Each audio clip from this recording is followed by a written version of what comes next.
शब्दों से नहीं एहसासों से जुड़ना सीखो, दूसरों के जज्बातों को समझना सीखो। बहुत सुंदर। मैं सुमन सिस्टर के साथ जुड़े हैं एक नए टॉपिक के साथ और हमारा आज का टॉपिक है एम्पैथी। तो चलते हैं कुछ डाउट्स को क्लियर करते हैं। हाँ जी। तो सबसे पहले हमारे दर्शक जानना चाहेंगे सिंपैथी और एम्पैथी में क्या फर्क? सिंपैथी का मतलब होता है दया, और हिंदी में अगर हम कहें, और एम्पैथी होता है सहानुभूति। तो दया बहुत लेयरी सी फीलिंग है, यानी बाहर बाहर। जैसे मान लो गाड़ी रुकी है रेड लाइट पे, और आजकल हम देखते हैं कि छोटे छोटे बच्चे आ जाते हैं, तो हम कुछ उनको दे देते हैं, तो वो सिंपैथी है। अब उसमें सबसे बड़ी भूल हमने क्या की है कि ये बहुत दुखी हैं और मैं सुखी हूँ, तो मैं कुछ ऊपर हूँ और ये इनके पास कुछ है जो नहीं है, तो मैं देने वाली हूँ। तो मैं अपने आप को अननोइंगली एक दाता की स्टेज पे खड़ा कर देती हूँ, और ये बहुत बड़ा मैंने गैप क्रिएट कर दिया। इसको सिंपैथी कहते हैं। एम्पैथी जो होता है, एम्पैथी में हमें दूसरे के दुख का एहसास खुद भी होता है। तो देखिए शब्द भी क्या है, स अनुभूति, यानी इकट्ठा अनुभव हो रहा है। जो आपको अनुभव हो रहा है वो मुझे भी अनुभव हो रहा है, अभी भी हो रहा है, और अभी नहीं हो रहा है तो कम से कम मैं उस टाइप के पेन से गुजरी हूँ, तो I can feel your pain. This is what the empathy. अब यही दोनों शब्दों को अगर हम थोड़ा सा स्पिरिचुअल प्रकाश में देखेंगे, तो हमारे पास एक और शब्द निकल कर आता है जो इन दोनों के भी बियॉन्ड है, और उस एनर्जी में रहने से हमारा जो अस्तित्व है वो और डिवाइन हो जाता है।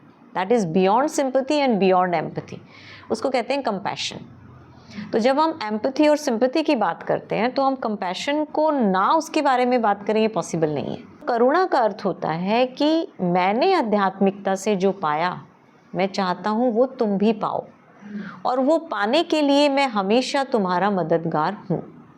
दिन में, रात में, सुबह शाम, तुम जब भी मेरी सहायता चाहोगे तो वो बनने के लिए आई एम ऑलवेज अवेलेबल। ये करुणा है। तो हमें कंपैशन में ज़्यादा रहना चाहिए, और वो रहने के लिए हमें खुद पे काम करना पड़ेगा। ये कोई ऐसी चीज़ नहीं है जो कहीं मिल रही है और आप उसको लेकर अडॉप्ट कर लोगे। ये आपके हायर डिवाइन कॉन्शियसनेस से खुद ही इमर्ज होने लग जाती है। तो आपके जीवन से सिंपैथी तो पूरी तरह से ही हट जाती है।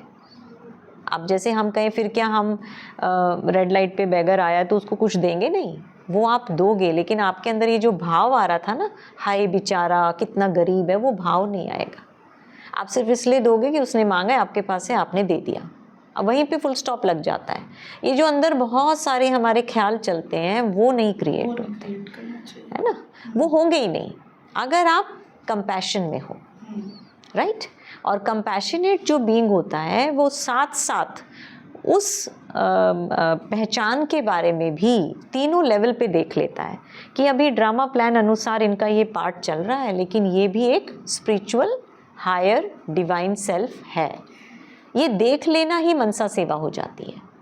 तो ये हम स्टार्टिंग में हो सकता है हमें कॉन्शियसली करना पड़े, लेकिन धीरे धीरे फिर ये हमारे नॉर्मल एक नेचुरल संस्कार बन जाता है।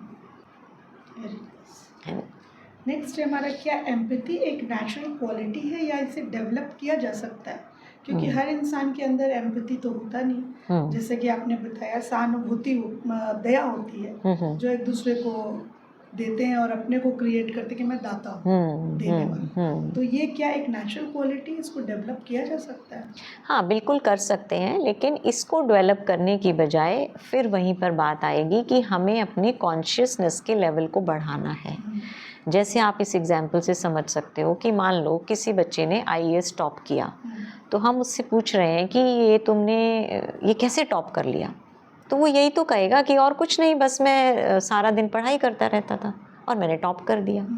तो ऐसे ही अगर आप स्पिरिचुअल प्रैक्टिसेस को अपने लाइफ का एक हिस्सा बना लोगे, तो आप कब परमानेंट एम्पैथी में आ गए आपको पता भी नहीं चलेगा। ये टॉप करना ही हो गया ना, कि भाई आपने ह्यूमन बिहेवियर में टॉप मोस्ट क्वालिटी आ गई आपके अंदर। वो कैसे आ गई? बस आप स्पिरिचुअल प्रैक्टिसेस करते हो और आपके अंदर एम्पैथी हमेशा रहती है। और एम्पैथी भी नहीं रह के आप कंपैशनेट रहते हो, आपके अंदर करुणा फ्लो करती रहती है, और करुणा आपको भीतर से भी बहुत सुकून देती है, और आपके साथ जो होगा उसको भी सुकून देती है। Very nice. कभी कभी हम दूसरों को समझना क्यों नहीं चाहते हैं? क्योंकि हम खुद को नहीं समझते ना माला सिस्टर। जो खुद को नहीं समझेगा वो इतना उलझा हुआ है, इतना बेचैन है, उसके पास टेंशन में है, उसके पास अपना ही इलाज करने को मेडिकेशन नहीं है, तो वो दूसरे का इलाज करने के लिए कहाँ से उसको समझेगा? वो हर्ट ही करेगा। और बल्कि यहाँ तक भी एक्सपीरियंस कहता है कि अगर आप खुद को नहीं जानते हो तो आप दूसरे को जानने की कोशिश भी मत करो, क्योंकि आप जो भी दूसरे को जानोगे वो वही जानोगे जो आप खुद हो। तो अगर आप बेचैन हो तो आप दूसरे को भी बेचैन ही जानोगे या कर दोगे और उसको बेचैन जानकर, ये कह कर कि तुम बेचैन हो, उसको दुखी कर रहे हो। तो अगर खुद को मैं नहीं समझती, साइकोलॉजिकली भी उसको लगेगा शायद मैं बेचैन। हाँ, तो बेचैनी कम्युनिकेबल होती है ना, तो वो दूसरे में भी आपने ला दी, है ना। हाँ, क्या एम्पैथी रखने से हम इमोशनली कमज़ोर हो जाते हैं? नहीं, अभी जैसे हमने बात की ना कि जब हमारा डिवाइन सेल्फ इमर्ज हो गया, जो अपने आप में ही इमोशनली इंडिपेंडेंट है, तो आप कमज़ोर कैसे हो जाओगे? बल्कि एक ताकतवर सेल्फ ही एम्पैथी और कंपैशन में आ सकता है। और जो वीक है वो सिंपैथेटिक रहता है, क्योंकि वो बस दिखा देता है कि ओहो मुझे बड़ा दुख हो रहा है, लेकिन वो अवेलेबल थोड़ा ही ना है। जैसे आप ऐसे देखें, मान लो हमारा कोई रिलेटिव है, उन पे कोई फिज़िकल प्रॉब्लम आ गया, वो एडमिट है, तो हम फ़ोन कॉल कर देते हैं, ओहो बड़ा दुख हुआ सुन के, ये हो गया, कोई बात नहीं, आप ठीक हो जाओगे। या हम उनसे हॉस्पिटल मिलने भी चले गए, वहाँ भी हम ऐसी कुछ बातें बोल के निकल आए। अब ये सिंपैथी हो गई। और एम्पैथी क्या है? अरे आप बहुत स्ट्रांग हो, आप इससे निकल जाओगे, ये बताओ मैं आपकी किस तरीके से हेल्प करूं। आपका कोई बिल क्लियर कराना है, आपके लिए कोई खाने के लिए कुछ लेकर आना है, या आपके घर वालों को संभालना है क्योंकि आप तो यहाँ हो। This is what empathy is, कि आप उनके सराउंडिंग में हेल्प के लिए रेडी हो ना। सिंपैथी तो एक आर्टिफिशियल सी बात होती है, लोग भी सिंपैथी दे के चले जाते हैं, उफ बड़ा बेचारा है, ऐसे नहीं ना। और या गॉसिप कर लेते हैं। हाँ। और मेरा अगला प्रश्न है, फैमिली में मिसअंडरस्टैंडिंग को एम्पैथी से कैसे सॉल्व कर सकते हैं?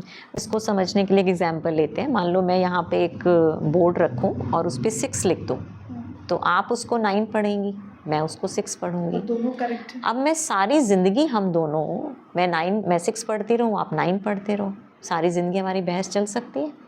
और अपने अपने हिसाब से हम दोनों सच हैं, क्योंकि ये मेरा सच है, वो आपका सच है। तो हमारे लाइफ में जो लड़ाई है वो मेरे सच और आपके सच की होती है। झूठ तो कुछ होता ही नहीं, क्योंकि अगर मैं झूठ हूँ ये जानी जाऊँ तो मैं उसके लिए लड़ूंगी क्यों? मैं अपने सच के लिए इसलिए लड़ रही हूँ कि मुझे अपना सच सच लग रहा है, वो झूठ लग नहीं रहा। झूठ जब दिख जाता है तो लड़ाई तो ख़त्म हो जाती है ना। हाँ, तो अब इस चीज़ को डिज़ोल्व करने का 2 तरीके हो सकते हैं। एक तो मैं यहाँ से उठ के उधर आऊँ और मैं देखूं कि हाँ वहाँ से तो ये 9 ही है, ये एम्पैथी है कि मैं आपकी जगह आई, यस, और मैंने रियलाइज़ किया कि आप अपनी जगह सही हो, राइट। तो फैमिली में ये 6 और 9 का जो खेल है, दर्शक आप लोग भी देख लो, अगर आपकी फैमिली में कुछ ऐसी मिसअंडरस्टैंडिंग है तो उसको क्लियर करें। और इसके अलावा एक और भी चीज़ है। अब मान लो मैं यहाँ से 6 कर रही हूँ, आप वहाँ से 9 कर रही हूँ। स्पिरिचुअलिटी ये कहती है कि आप अपने कॉन्शियसनेस के लेवल को हायर करो, ठीक। तो मैं एज दिस कॉस्ट्यूम उसको 6 पढ़ रही हूँ, आप एज दिस कॉस्ट्यूम उसको 9 पढ़ रहे हो, लेकिन मेरा एक हायर सेल्फ है ना, डिवाइन। तो मैं डिवाइन सेल्फ ऐसे जैसे यहाँ से उठ के ऊपर गया, अब ऊपर से वो मुझे भी देख रहा है कि ये जो बीइंग बैठा है इसके लिए तो 6 है, उसके लिए तो 9 है, तो गलत तो दोनों है ही नहीं। तो वहाँ से फिर एक कंपैशन आता है कि मैं जैसे ऊंचा उठी हूँ ऐसे आप भी तो ऊंचे उठो ना। तो ये तो खेल खाली नंबर्स का है, तो नंबर्स के लिए हम इतना रिलेशन क्यों ख़राब कर रहे हैं? 6 हो या 9 हो, है तो नंबर ही। तो ऐसी घर गृहस्थ में हमारे साथ बहुत सारी चीज़ें होती हैं कि ये चीज़ ऐसे रखनी है, नहीं ये चीज़ ऐसे रखनी नहीं, आज ये बनेगा, नहीं आज, अरे कुछ तो बनेगा, तो उनकी चॉइस का बन जाए या मेरी चॉइस का बन जाए, देयर इज़ नो डिफरेंस। तो ये जो सिमिलरिटी पैदा होती है ना, ये हमारे घरों में बहुत शांति लेकर आती है, रिलेशन में मिठास लेकर आती है। ये और एम्पैथी का मतलब सिंपल ही होता है कि हम दूसरे की जगह जाकर उस चीज़ को समझें, देखें, तो हमें पता चलेगा कि वो अपनी जगह गलत नहीं है। तो इसी बात को लेकर हमारे ये सबको ही समझने लगे तो लड़ाई तो होगी। हाँ, लड़ाई नहीं होगी ना। तो आप देखो इसी बात को लेके ना ब्रह्मा कुमारीज में एक बहुत अल्टीमेट मनसा सेवा दी जाती है।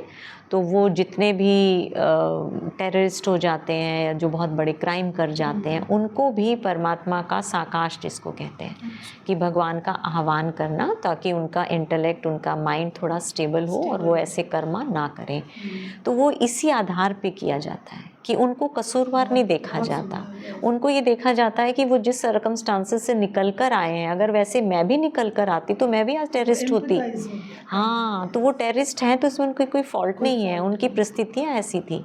आप देखो टेररिस्ट की किसी भी जो क्रिमिनल्स होते हैं उनकी अगर आप हिस्ट्री उठा के पढ़ोगे ना, किसी की भी जानोगे। आज आप यहाँ तिहाड़ जेल चले जाओ, कई बार हम यहाँ सेवा के लिए जाते हैं, रक्षाबंधन पे ब्रह्मा कुमारी इसकी बहुत अच्छी सेवा होती है।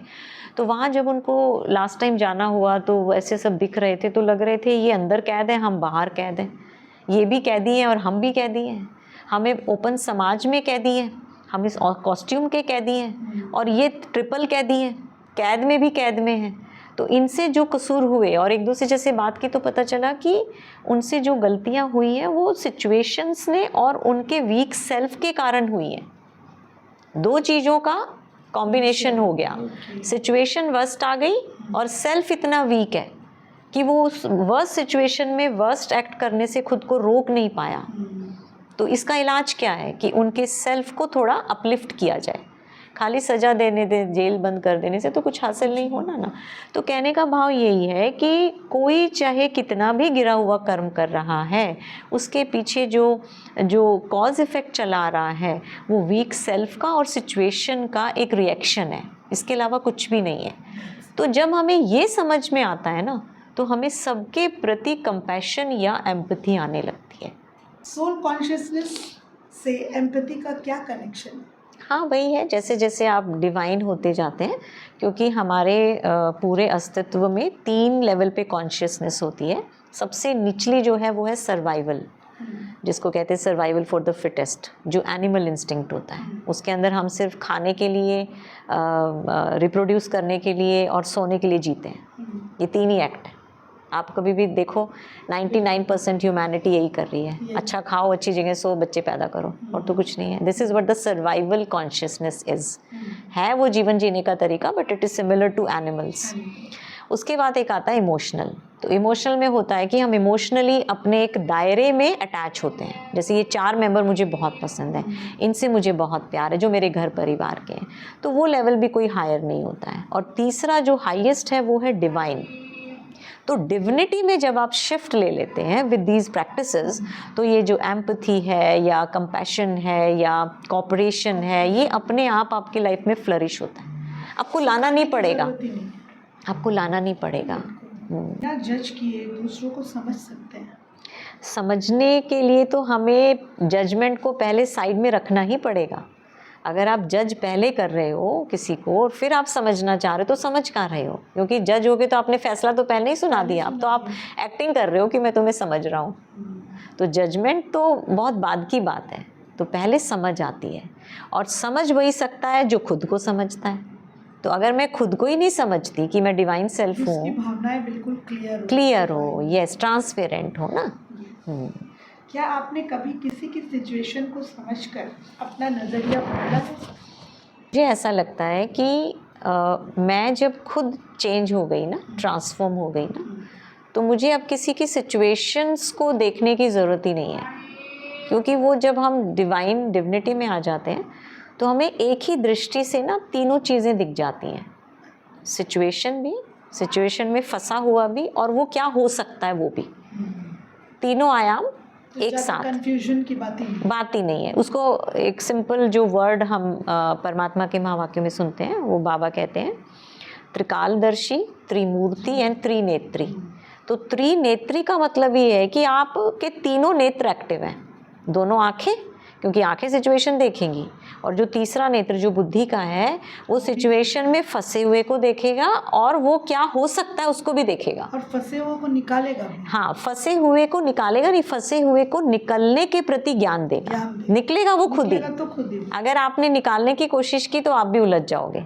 ये भी बड़ा सूक्ष्म चीज़ है। आपने उसको सिर्फ समझ ट्रांसफ़र करनी है कि आप इससे बाहर आ सकते हो।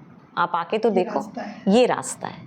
आपके हिसाब से आज सोसाइटी में एम्पैथी की कमी कहाँ दिखती है? एम्पैथी की कमी हर जगह ही है, क्योंकि इतना वीक हमारा सेल्फ है और हम सब सर्वाइवल पे ही रह रहे हैं, और सर्वाइवल के लिए जो प्रकृति है वो कम होती जा रही है और हमारी ह्यूमैनिटी की डिमांड्स बढ़ती जा रही हैं। तो वहाँ पे एम्पैथी तो रह पाना बहुत मुश्किल है। मान लो एक ही रोटी है, 2 लोग भूखे हैं, तो क्या वो सिंपैथी दिखाएंगे? उनका टारगेट तो क्या होगा? अपना पेट भरना है। तो आज यही हालात ह्यूमैनिटी की है। तो हम एम्पैथी तो बहुत दूर की बात है, हमारे अंदर आज सिंपैथी भी कम होती जा रही है। कहा कृष्ण ने कि आप इन सब पे तीर चलाओ। तो अर्जुन ने कहा कि तो सब मेरे घर वाले हैं, भीष्म पितामह है, दुर्योधन भी मेरा भाई है, मैं कैसे तीर चलाऊं? तो उन्होंने कहा मरे हुओं को मारना पाप नहीं होता, ये ऑलरेडी मरे हुए हैं, ये पशुता से भी नीचे हैं।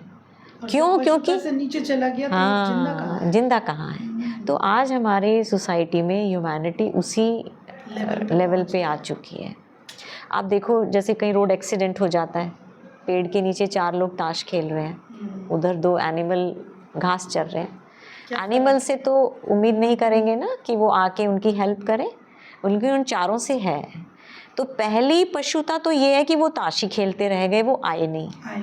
और उससे भी गिरा हुआ एक्ट क्या है? ताश छोड़ के आए और उनके आसपास जो भी पर्स वर्स उनके पड़े थे वो उठा के भाग गए।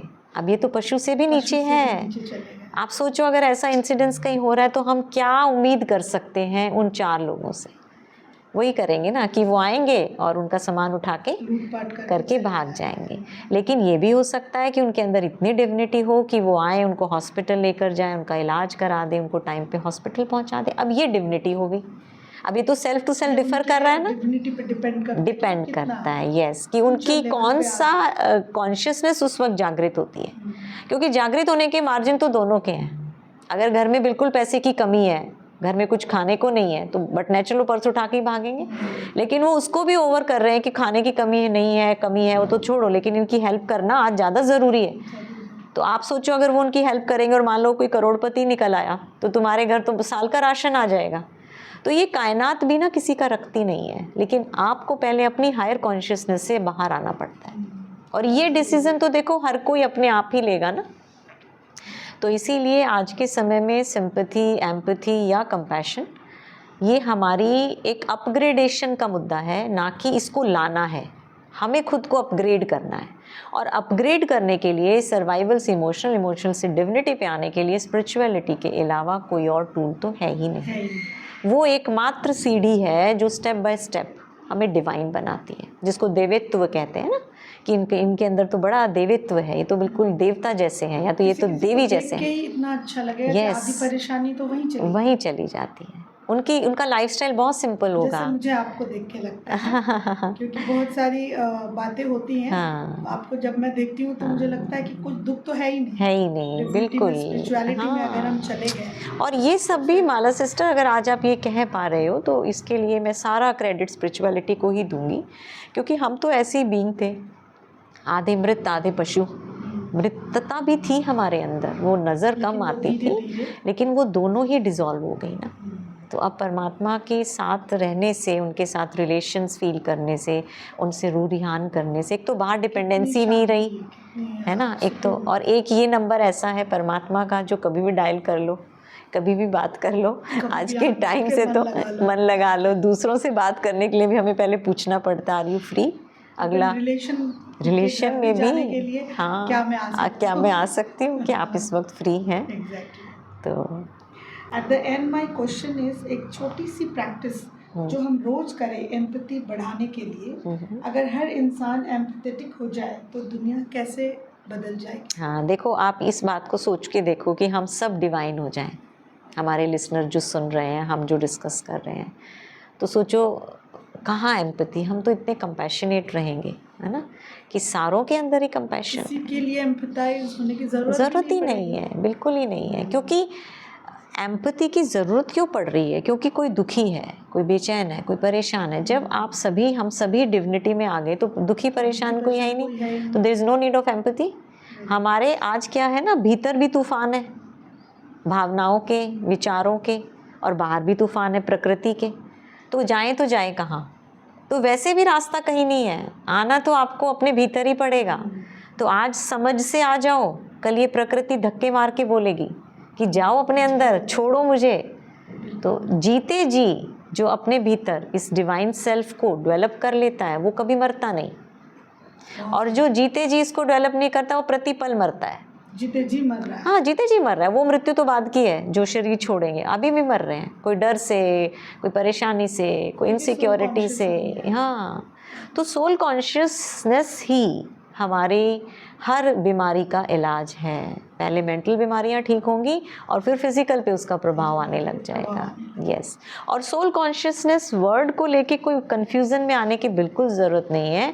अगर आप इतने डिवाइन हो, आपके अंदर गुंजाइश थोड़ा एक आगे सीढ़ी की है, थोड़े बढ़ो, फिर थोड़े और बढ़ो, फिर थोड़े और बढ़ो। बढ़ना कैसे ये हमें सबको पता होता है। क्या आपको मुझे नहीं पता कि मेरी हाईएस्ट अवस्था क्या हो सकती है? सबको पता है। मैं कितना अच्छा हो सकता हूँ ये किसको नहीं पता है?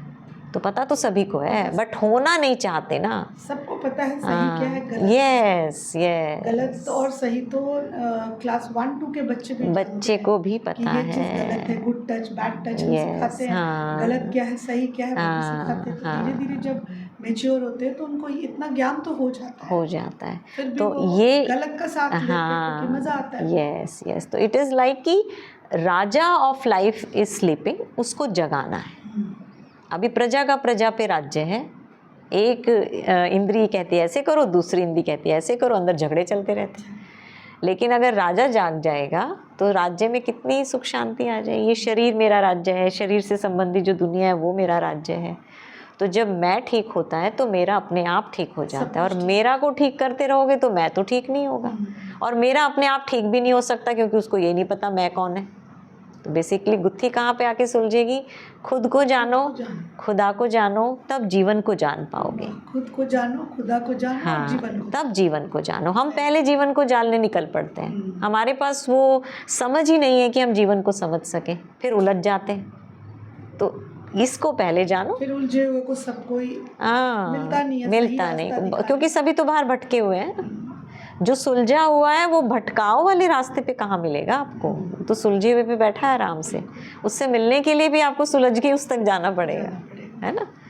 तो इस तरीके से। तो अंत में मैं यही कहूँगी, जब आत्मा से आत्मा का रिश्ता जुड़ जाता है, बिना कहे ही दर्द समझ आता है। बहुत सुंदर, बहुत इसे महसूस करें और खुशियाँ बांटते रहें, तभी आप जिंदगी में खुश रह पाओगे। हाँ जी, हाँ जी। Thank you Mala sister. ओम शांति।